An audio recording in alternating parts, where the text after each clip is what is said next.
Il a une secrétaire. Sa femme, 40 ans. La secrétaire a 20 ans. Elle est quand même plus jolie. Il la voit tous les jours. Ils travaillent, ils rigolent ensemble, etc. Et un beau jour, boum, il tombe dans le panneau. Et j'en ai qui m'ont écrit, je suis amoureux de ma femme, je suis amoureux de mes enfants, je suis tombé dans le panneau. Je crois qu'il n'y a rien de pire à un enfant de voir ses parents divorcés. Les sages d'Israël, ils ont eu pitié. Pitié des femmes, pitié des familles, pitié des enfants. Ils ont dit, on va se séparer. On aura une société saine, une société avec des enfants heureux.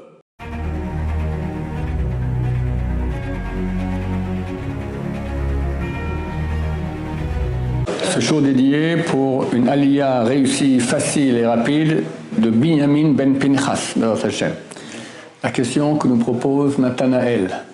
Alors, je voulais savoir, Rav, comment les relations entre les hommes et les femmes doivent-elles se passer selon la Torah?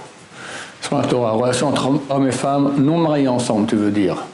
Non mariés, après le mariage aussi. Après le mariage, bon, c'est deux sujets. On va commencer par le non marié. C'est déjà un sujet en soi très très important. Une des pulsions les plus fortes qu'il y a chez l'homme, chez la femme, il semblerait que chez l'homme c'est plus fort quand même, c'est la pulsion sexuelle. Dieu a voulu que l'humanité puisse survivre, pour ça il faut faire des enfants. Et tu regardes de façon pragmatique, pourquoi faire des enfants? C'est une galère, c'est difficile, c'est économiquement encore une bouche à nourrir. Petits enfants, petits problèmes, grands enfants, grands problèmes, on n'en finit pas. Moi j'ai une cousine et elle n'a pas voulu d'enfant, voilà, elle n'a pas d'enfant. Très bien. D'accord. Alors, il y en a qui ont un sentiment très très puissant de vouloir amener des enfants au monde, qui est un sentiment qui est kadosh, qui est sain. Mais on peut atrophier ce sentiment-là. En tout cas, Dieu a voulu que l'humanité puisse continuer à exister, subsister. Donc il a créé des pulsions sexuelles. Il y a quelques années, ils ont inventé la pilule, ce qui permet d'avoir des relations sexuelles sans avoir d'enfants. Mais à la base, cette pulsion sexuelle, elle vient pour qu'il y ait des enfants dans le monde. Elle est extrêmement forte. C'est assourd de prendre la pilule? Alors, la pilule, c'est permis d'après une autorisation comme ça. Il y a une mitzvah, c'est la première mitzvah que la Torah nous donne, pour vous. Fructifiez-vous et multipliez-vous. C'est une mitzvah qui concerne toute l'humanité, les goïms aussi. Et celui qui ne la pratique pas, il n'a pas droit au monde à venir. C'est très grave. Donc, il faut avoir des enfants. Donc, si maintenant quelqu'un prend la pilule, il s'empêche d'avoir des enfants, c'est interdit. Alors, les préservatifs masculins, c'est interdit parce que c'est Zera le Batala. Ça, c'est de la semence en vin. Si dans le Shulchan Aruch, c'est le péché le plus grave de toute la Torah. C'est extrêmement grave, la semence en vin. Par contre, si la femme prend des préservatifs, la pilule, ou stérila ou autre, alors il n'y a pas de Zera le Batala. Bien qu'elle ne peut pas tomber enceinte, c'est pas pire qu'une femme qui est vieille et elle peut continuer à avoir des relations avec son mari. Il y a une mitzvah d'avoir des relations une fois qu'on est marié. Ou elle est enceinte, déjà, d'accord? Alors, on ne peut pas dire à son mari, écoute, mon cher ami, maintenant, si tu as une relation avec elle, ce serait de la semence en vin, parce que ça ne sert à rien. Non, tout continue normalement.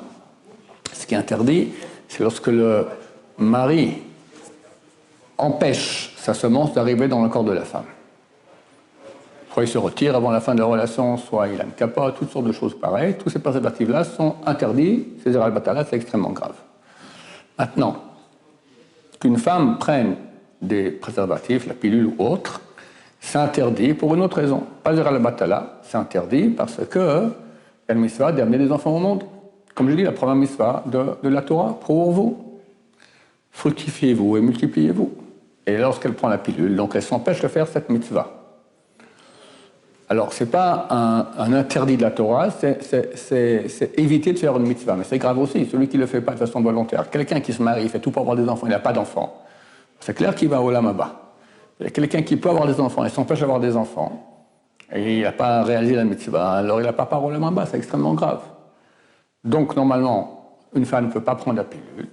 Mais dans des cas extrêmes, avec sous autorisation d'une autorité rabbinique compétente, elle peut prendre. et pour un certain temps. Alors, on lui dira pourquoi, qui, quoi, comment, il va analyser, et on donne 6 mois, 1 an, des fois un peu plus même, d'accord, tout dépend du cas. Ça on ferme la parenthèse. En tout cas, nous, on a dit maintenant qu'il y a une pulsion donc, sexuelle extrêmement forte. Et Dieu a voulu un monde qui soit un bon monde. Dans un bon monde, le mari se marie avec une femme, il aime sa femme l'aime, lui ne regarde pas d'autres femmes, sa femme ne regarde pas d'autres hommes, il n'y a pas de tromperie, il n'y a rien.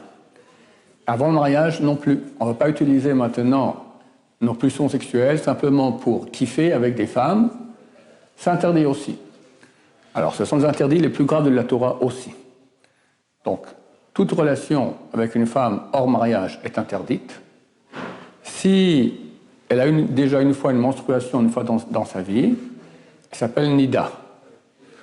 Bien qu'actuellement, elle n'est pas en situation de menstruation. On va dire une fille à l'âge de 12-13 ans, elle a une fois une menstruation. La pauvre, elle a une maladie, on lui enlève tout ce qu'il y a là-bas. Les ovaires, tout, l'utérus, enfin, elle n'a plus rien du tout. Elle n'aura plus jamais de menstruation. Néanmoins, elle garde son statut de Nida tant qu'elle ne va pas faire un processus de purification qui aboutit au mikvé. Tout un processus qu'on apprend avant le mariage. Une relation avec elle, elle est interdite et sanctionnée par le karet. Karet, c'est le retranchement de l'âme. C'est extrêmement grave. C'est bien plus grave que manger du porc, par exemple. D'accord ? Maintenant, il y a certaines femmes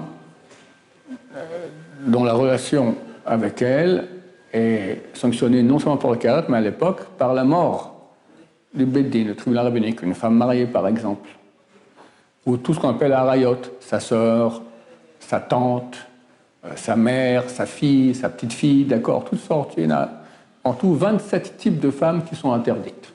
Sa belle-mère, la mère de sa belle-mère, la mère de son beau-père, toutes sortes, d'accord. Il y en a 27 comme ça qui sont interdites. Pour les goïms, il y en a 6. Pour les juifs, il y en a 27.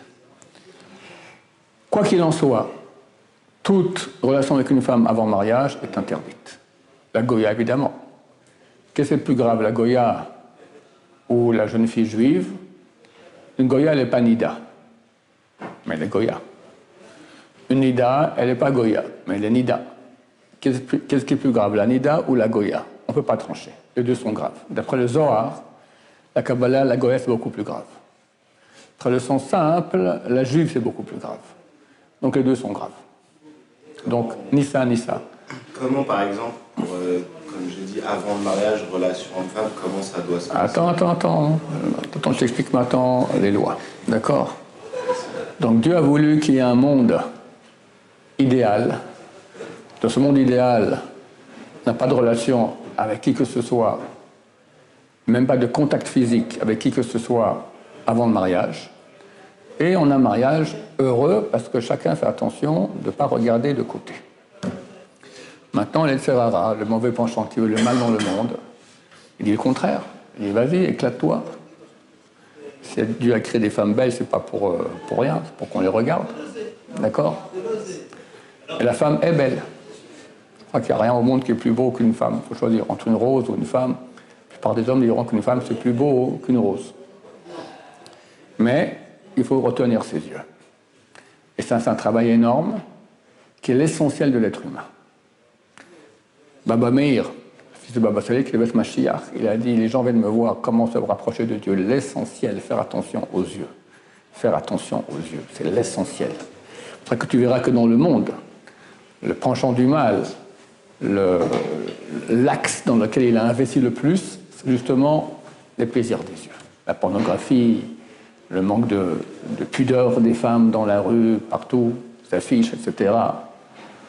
Et les hommes qui regardent partout, et les femmes qui se font regarder partout, d'accord?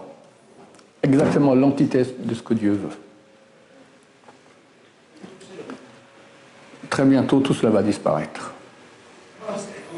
Parce que c'est clair que Dieu ne veut pas un monde de débauche. À l'époque du déluge, il y avait un monde de débauche aussi. Et Dieu, il a effacé le monde. Aujourd'hui, il y a le peuple d'Israël qui est là, parce que tu as Baruch Hashem, un monde orthodoxe. Il n'est pas parfait.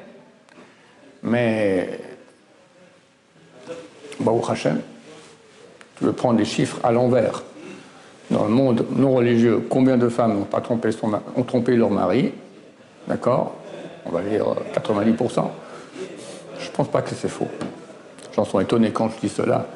J'avais un copain, il est décédé cette année. C'était un beau gosse, il était non religieux avant. Il m'a dit, je ne connais pas une femme mariée qui n'a pas trompé son mari. D'accord? Alors, ça c'est dans le monde non religieux. On va dire 90% pour être gentil, d'accord?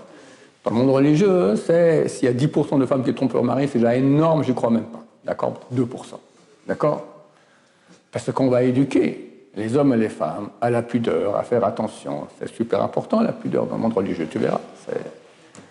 Ici en Israël, ils se sont battus un temps pour faire dans des bus une séparation, hommes et femmes.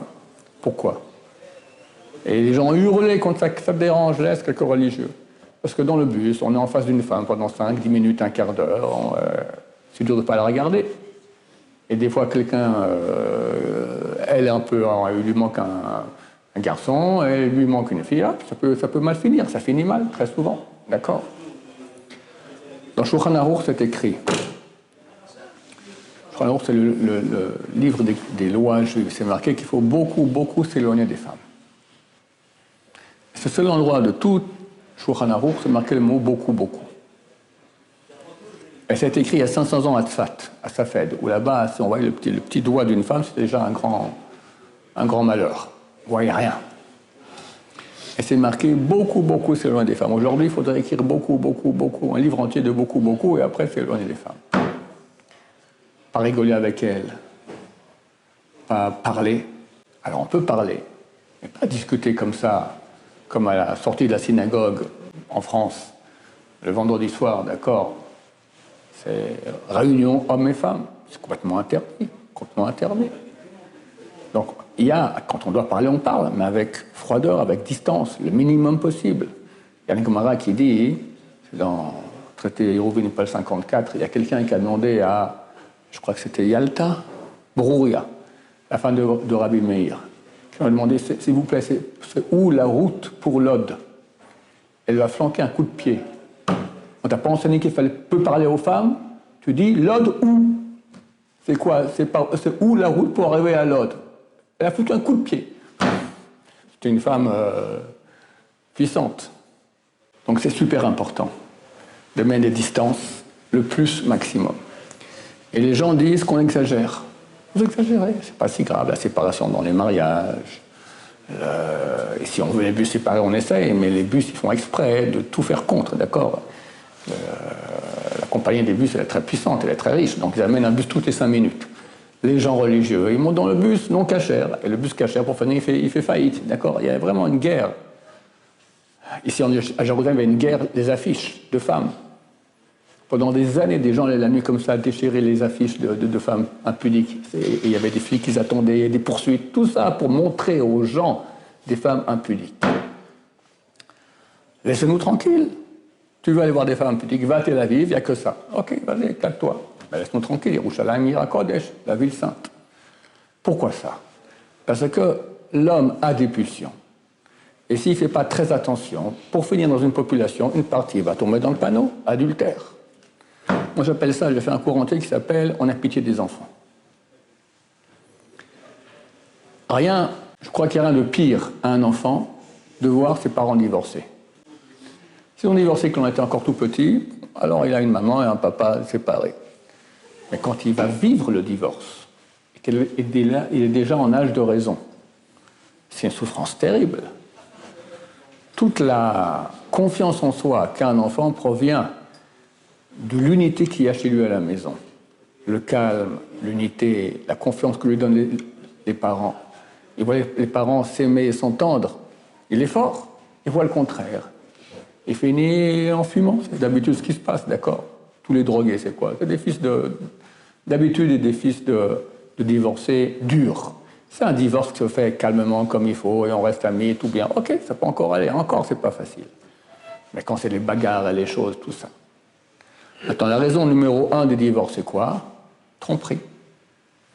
Très souvent, quelqu'un est amoureux de sa femme et de ses enfants.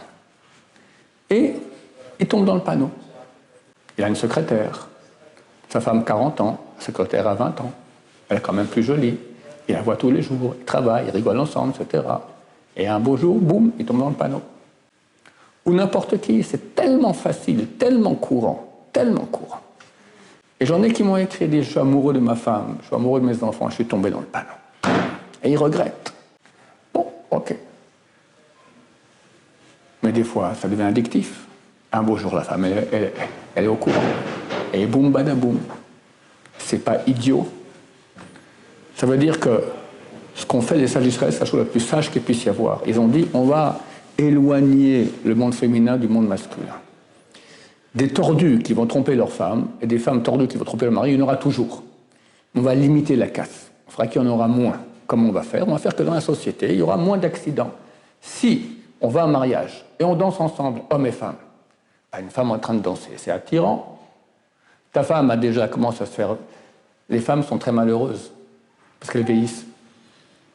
Elles achètent pour des... Je crois qu'il n'y a rien au monde qui fait autant d'argent que tous les produits de beauté pour essayer de rester belle. Bon, mais cher ami, tu as 35 ans, après tu en as 40, 45, 50, mais qui te regarde?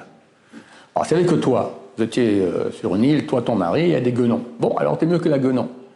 Mais il y a une concurrence, il y a des jeunes filles chaque année, il y a une nouvelle gamme de jeunes filles qui sort, 18 ans, 19 ans, 20 ans, impudiques, qui cherchent à coucher avec ton mari. Alors ton mari, si c'est un Goldorak, super attention à ses yeux, bon, il tiendra, mais très souvent il ne tient pas le coup. C'est terrible, c'est terrible. Les sages d'Israël, ils ont eu pitié, pitié des femmes, pitié des familles, pitié des enfants. Ils ont dit, on va séparer. On va dire à l'homme de ne pas regarder les femmes. On va éviter qu'il y ait des femmes mal habillées dans la rue. On va éviter qu'il y ait des affiches dans la rue. Quand il y a des rencontres, on sépare entre les hommes et les femmes. Tout contact physique est interdit. Même bonjour, poliment, c'est interdit. Parce que ça rapproche, ça rapproche. Il y a un truc qui est connu. Quelqu'un maintenant est super énervé contre toi. Il veut venir te tabasser. Si tu l'attrapes la main, tu lui parles gentiment, dès que tu as un contact physique, il se calme.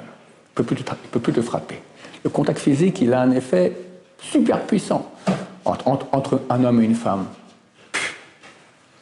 Alors forcément, tu me dis, moi je ne suis pas aidé parce que c'est pas parce que j'ai serré la main à une femme que je couchais avec elle. Oui, toi, oui.